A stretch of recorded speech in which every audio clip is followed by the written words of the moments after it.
Frédéric, bonjour. Merci d'être là. Ça me fait très plaisir que tu aies accepté cette invitation pour Voyage d'affaires en aparté. Donc, en quelques mots, qu'est-ce que c'est Voyage d'affaires en aparté? C'est un podcast qu'on a voulu à destination des équipes d'Havas Voyage, à destination des travel managers et puis de quiconque dans l'industrie a envie de nous écouter. On charge à nous d'en faire un débat passionnant. L'idée, c'est d'être authentique, transparent.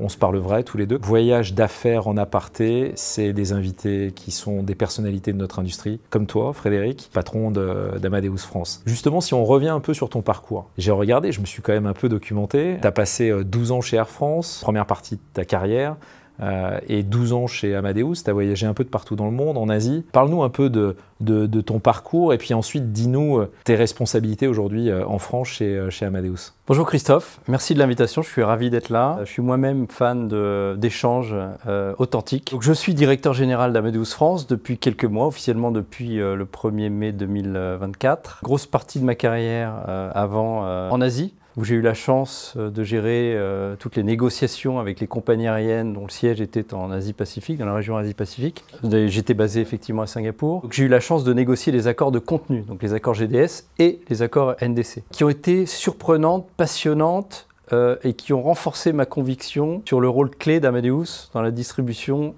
du contenu aérien et en particulier de NDC. Avant d'aller en Asie, donc j'ai été directeur commercial d'Amadeus France pendant 2 ans. J'ouvre une petite parenthèse là-dessus. Quand tu as été annoncé comme le nouveau patron de la France, tout le monde te connaissait. Tu avais laissé une trace qui était quand même extrêmement positive sur le marché, parce que quand ton nom est arrivé, tout le monde a dit « mais oui, Frédéric, on l'a connu, c'était à l'époque un super partenaire » et le marché français, de manière générale, était content de te revoir. Voilà. Merci de ce retour. Je l'ai senti, j'ai aussi senti effectivement cette bienveillance. Voilà, donc c'était une des raisons pour lesquelles j'étais ravi de revenir. Donc 2 ans entre 2013 et 2015, directeur commercial. Avant cela, j'ai travaillé pendant 12-13 ans chez Air France KLM. Puis mon dernier job, qui était aussi un job passionnant, qui nous rapproche de ce dont on parle aujourd'hui, le business travel, le corporate travel.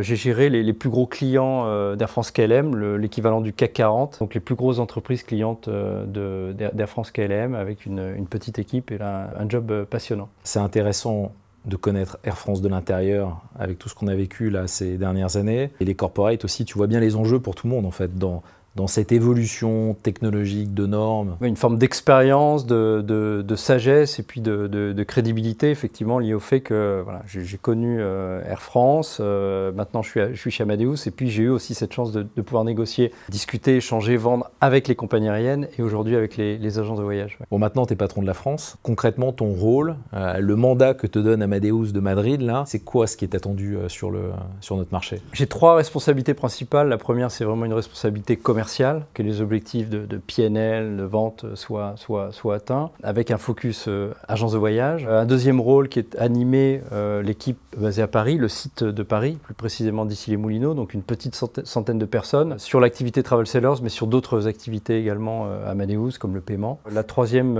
responsabilité, c'est une responsabilité de représentation, représenter Amadeus auprès des instances, des associations liées au voyage, au tourisme. J'ai une priorité absolue d'aider les agents de voyage, donc nos clients, à trouver des solutions face à la fragmentation du contenu aérien. On ne distribue pas que du contenu aérien. Le marché du travel, du business travel est fragmenté. Le marché de l'aérien est fragmenté, du fait non seulement de NDC, mais des low cost. Aujourd'hui, notre rôle, plus que jamais, c'est d'apporter des solutions face à la fragmentation de ce contenu. Moi, je le vois bien au quotidien, de décomplexifier tous ces inventaires qui arrivent de toutes les compagnies aériennes du monde entier pour en faire qu'un tuyau quoi, que tu nous adresses. Ouais. Le bon contenu avec le bon niveau de service. Et ça, on va en reparler parce que les années qui viennent de s'écouler étaient beaucoup sur la technologie, pas assez sur la vente, mais bon, il semblerait que le tunnel, la lumière au fond du tunnel est en train d'arriver. Amadeus, boîte magnifique, dont les résultats économiques sont toujours remarquables. Je l'ai regardé encore tout à l'heure, les quarters sont bons toujours, voilà, et ça continue. Vous avez quand même vécu une période qui a dû être mouvementée, là, ces 2-3 dernières années, parce que cette nouvelle norme, quelque part, elle mettait fin, en quelque sorte, à l'hégémonie du GDS, à un moment donné, qui était le poumon de vos revenus, de votre modèle économique. Donc là, pendant 3-4 ans, ça a été, vous avez dû être un peu challengé, probablement avoir un peu peur. Dis-nous un peu les coulisses de ce qui s'est passé là. Tu as utilisé le terme mouvementé. Je pense que ce qui nous a le plus préoccupé, c'est comme nous tous, comme vous tous, c'est le Covid, plus qu'NDC.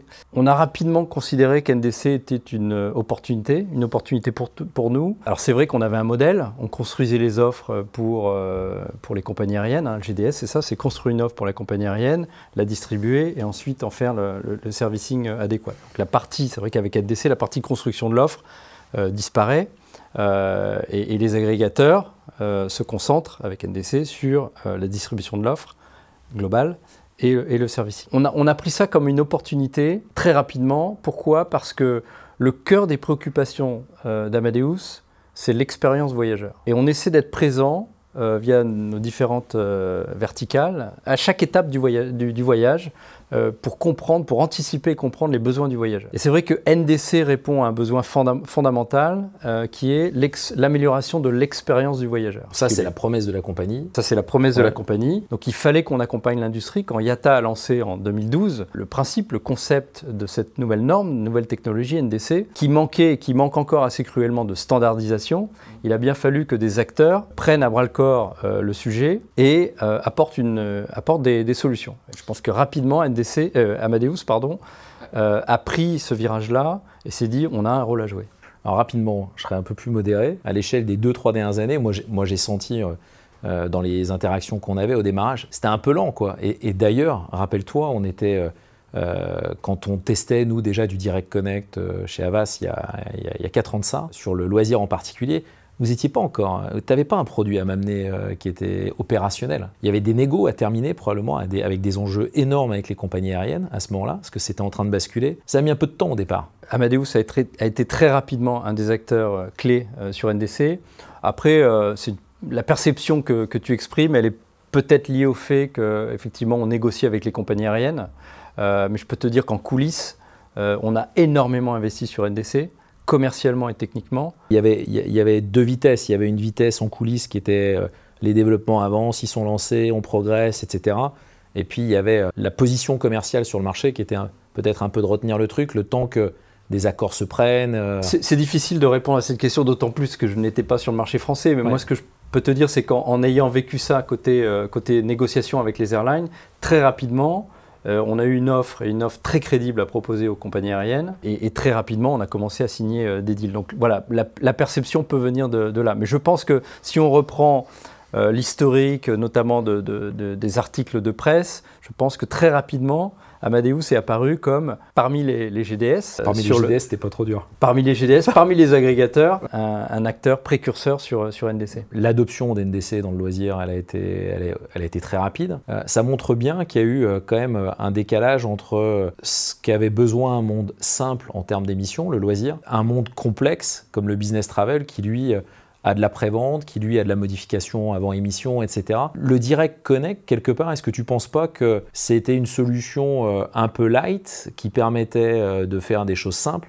mais qui n'était pas à niveau pour pouvoir permettre au business travel de se déployer? J'ai pas de commentaire particulier à faire sur le Direct Connect. Ce que je peux dire, c'est que notre solution, donc, quand elle a été dévoilée, développée, proposée sur le marché, c'est vrai qu'elle ne répondait pas, par le manque de certaines fonctionnalités, aux besoins du business travel. Tout ceci manquait de standardisation.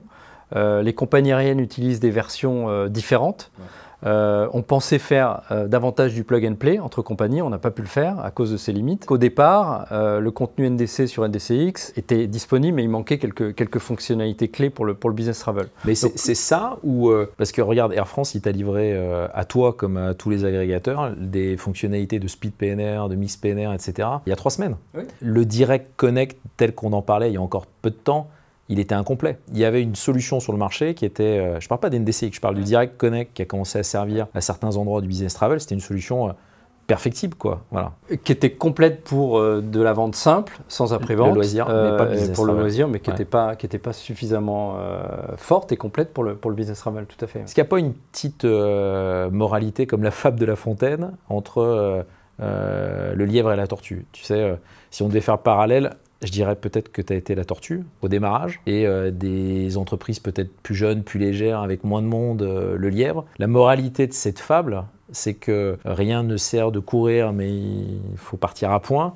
Ou encore, ça vient dénoncer la vanité au profit de la persévérance. Donc moi j'ai l'impression qu'aujourd'hui, et je ne sais pas si c'est un concours de circonstances, mais la réalité c'est qu'on n'a jamais été aussi près du déploiement de NDC dans le business travel que depuis qu'NDCX est opérationnel, ou sur le point d'être opérationnel.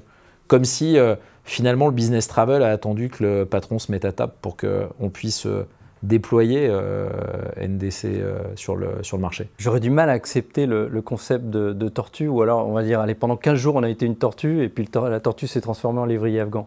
Face au lièvre. On a investi massivement. Quand je dis massivement, NDC aujourd'hui sur la partie distribution, c'est la priorité absolue. Mais effectivement, on a fait face à ce manque de standardisation auquel je faisais référence un peu plus tôt. Ce qui est important aujourd'hui, c'est de proposer des solutions pour NDC, mais de continuer à fournir des solutions sur Edifact, parce que toutes les compagnies aériennes, on en parlera peut-être plus tard, mais toutes les compagnies aériennes n'ont pas basculé sur NDC.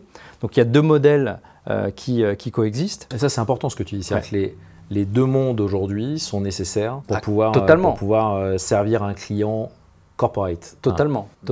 Et la grande question, c'est de savoir combien de temps cela va perdurer. Je n'ai pas la réponse, mais à mon avis, ça va durer probablement plus longtemps que certains ne l'imaginent. Mais pour répondre à ta question ou à ta remarque, effectivement, ce qu'on voit aujourd'hui, c'est que le business travel, et ça c'est un plébiscite pour Amadeus, le business travel se sent prêt quand NDCX est prêt, quand NDCX a non seulement tout le contenu, mais les fonctionnalités nécessaires au business travel. Combien de compagnies se sont connectées à NDCX là ces derniers mois? Alors aujourd'hui on en a 27 sur la plateforme, 24 sur le marché français, et le rythme s'accélère. Et aujourd'hui, tu es le seul à connecter autant de compagnies? Oui, je pense pouvoir dire qu'on est le seul à connecter autant de compagnies. Ce qui est intéressant de voir, c'est la dynamique dans nos échanges avec les compagnies aériennes. C'est-à-dire qu'il y a quelques années, je reviens un petit peu en arrière de la discussion, il y a quelques années, il fallait insister, il fallait vraiment insister quand on pitchait, quand on vendait la solution aux compagnies aériennes. Puis on a commencé à signer quelques accords, elles ont compris l'intérêt de signer ces accords-là avec Amadeus et l'intérêt de cette plateforme. Aujourd'hui, c'est l'inverse. Les compagnies aériennes viennent nous voir et on a un pipeline de compagnies à intégrer qui est assez impressionnant. À quel moment vous allez réussir à être aussi rapide qu'Edifact? Alors je pense qu'on y arrivera, c'est qu'une question de temps. Il y a deux choses. Il y a les fonctionnalités qu'on ajoute, et deux, il y a aussi le frein au changement de certains agents de voyage qui ont leurs habitudes, qui sont des pros d'Edifact, du GDS, qui ont un frein aussi à l'utilisation du graphique et d'NDC. Nous, on a organisé des courses en interne entre les deux, et ils ont une grosse longueur d'avance sur Edifact pour aller jusqu'à l'émission. Je pense que ce gap va se réduire, et je pense aussi que vous verrez rapidement, vous les décideurs et ainsi que les utilisateurs, la valeur ajoutée d'NDC. C'est-à-dire qu'aujourd'hui, il y a certes la productivité, mais la valeur ajoutée d'NDC, c'est de pouvoir avoir accès à du contenu qu'il était impossible de proposer dans Edifact. Les compagnies aériennes au départ, quand elles ont lancé NDC, jouaient davantage avec le bâton qu'avec la carotte. C'est-à-dire que pour pousser à l'adoption d'NDC, comme il n'y avait pas de contenu différencié, on utilisait le bâton, on mettait une surcharge sur Edifact, voire on retirait du contenu d'Edifact qu'on ne laissait que sur NDC. Forcément, ça poussait à l'adoption, mais il n'y avait aucun avantage réel, ni pour l'agence de voyage, ni pour le voyageur, ni pour l'entreprise. Aujourd'hui, on entre dans une nouvelle ère, il y a des choses concrètes, du contenu différencié, concret, tangible, qui apparaît. Singapore Airlines, Book the Cook, la possibilité en business class de réserver son repas avant le vol. C'était possible sur l'application Singapore Airlines, ou sur le site, mais pas via l'agence de voyage. Aujourd'hui, avec NDC, c'est possible. Vraie valeur ajoutée pour vous et valeur ajoutée aussi pour le client. Un autre exemple, en Australie, Qantas, Cash and Miles, la possibilité d'acheter un billet d'avion en mixant des miles et du paiement. On ne connaît pas encore les limites d'NDC en termes de retailing, en termes d'expérience client. Puis la deuxième chose, et ça je crois que Air France le fait aussi intelligemment, on parle beaucoup en ce moment avec Air France de continuous pricing, c'est-à-dire que les compagnies aériennes étaient limitées sur Edifact via des lettres, à des classes de réservation, et quand il fallait s'adapter à un environnement concurrentiel, quand il fallait ajouter un tarif, etc., le processus était assez fastidieux. Aujourd'hui avec NDC, les compagnies aériennes sont hyper souples. Alors on peut voir le verre à moitié vide, on peut se dire ah oui mais les compagnies aériennes vont augmenter leurs tarifs. Oui mais dans un environnement très concurrentiel, il va falloir aussi que les compagnies aériennes baissent leurs tarifs et à un instant T, une entreprise, une agence aura accès à un tarif qui aurait été baissé pendant quelques heures, quelques jours, ce qui n'aurait pas été forcément possible avec Edifact. Nous on a fait le choix d'NDCX avec un choix très déterminé, Havas Voyage, le GIE Achat d'ailleurs. Pourtant, nous on avait testé le Direct Connect, je te disais tout à l'heure. On l'a implémenté, on est prêt sur le Direct Connect, mais on s'est refusé à le déployer parce qu'il était imparfait pour nous par rapport à ce qu'on voulait délivrer comme service auprès des entreprises. Donc on fait le choix d'NDCX, on est convaincu que vous serez durable, pérenne. Tu le disais tout à l'heure, moi j'ai du mal à imaginer que quand on doit connecter 30, 40, 50 compagnies, qu'on doit avoir la puissance derrière pour pouvoir requêter rapidement sur ces flux colossaux. Moi, je crois qu'il n'y a que des grands institutionnels, un grand institutionnel comme toi, Amadeus, qui est capable durablement de gérer ça. Alors, à court terme, on peut faire du spectacle. J'aurais pu en faire avec mon Direct Connect. Mais la réalité, c'est qu'il faut être robuste, quoi. Donc, c'est pour ça qu'on t'a choisi. Si toi, tu devais réexpliquer pourquoi tu penses que NDCX est plus fort aujourd'hui sur le marché et demain. D'abord, merci d'avoir fait ce choix, ça nous honore. C'est le choix de la quasi-totalité des TMC sur le marché français et dans le monde en général. C'est un gros signal, ça. C'est un gros signal et ça confirme voilà, qu'on est sympa chez Amadeus, mais ce n'est pas la raison principale pour laquelle toutes ces agences nous ont choisis. Et pas que les TMC, c'est-à-dire qu'on est aussi crédible, je reviendrai sur les TMC, mais on est aussi devenu très crédible aujourd'hui sur le loisir. C'est-à-dire que des volumes qu'on avait vus partir chez certains agrégateurs reviennent sur NDCX. Pour quelles raisons? Il y en a plusieurs. La première, c'est qu'on est vraiment au centre de l'écosystème. On a une plateforme de distribution NDC pour les agences de voyage, mais on fournit aussi la technologie de connectivité NDC aux compagnies aériennes. Donc quand je disais que tout ceci manquait un peu de standardisation, cette standardisation, on est en train de la créer. On livre aussi des solutions de merchandising aux compagnies aériennes. Donc vraiment, la boucle est bouclée. La deuxième, c'est cette capacité d'innovation. Je le disais, on investit énormément sur NDC. C'est notre investissement aujourd'hui principal sur la partie distribution. Et donc, on a cette capacité à intégrer très rapidement maintenant de plus en plus de contenus, compagnies aériennes, y compris des compagnies low cost sur NDC, et à développer très rapidement les fonctionnalités nécessaires au loisir, mais surtout au business travel. Et il y a une vraie accélération. Et je pense que peu d'acteurs aujourd'hui dans le monde ont cette capacité à offrir autant d'intégration et autant de développement aussi rapidement. Alors, c'est ma vision et peut-être que je me trompe et le temps nous le dira, mais j'ai effectivement du mal à imaginer que s'il n'y a pas des milliers de personnes derrière pour faire les développements, qu'on puisse intégrer toutes les compagnies, qu'on puisse défragmenter, comme tu disais. Parce que finalement, aujourd'hui, on a quoi? On a trois situations. On a de l'Edifact, du Direct Connect qui se promène, et puis on a du Direct Connect, du NDCX qui vient agréger un peu tous les NDC.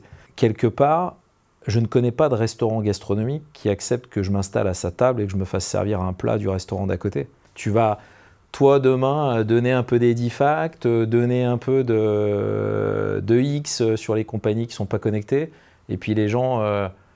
leur laisser prendre le menu principal ailleurs. Je dirais que le meilleur gagne avec son contenu. On a des partenaires, notre contenu est mis à disposition de certains partenaires. La question que tu poses, c'est est-ce qu'on doit donner ce contenu à des concurrents agressifs notamment. C'est une bonne question. Je n'ai pas la réponse aujourd'hui. C'est un vrai sujet, c'est une vraie question. Bon, en tout cas, merci Frédéric. C'était un plaisir d'avoir ce moment-là avec toi. Et puis...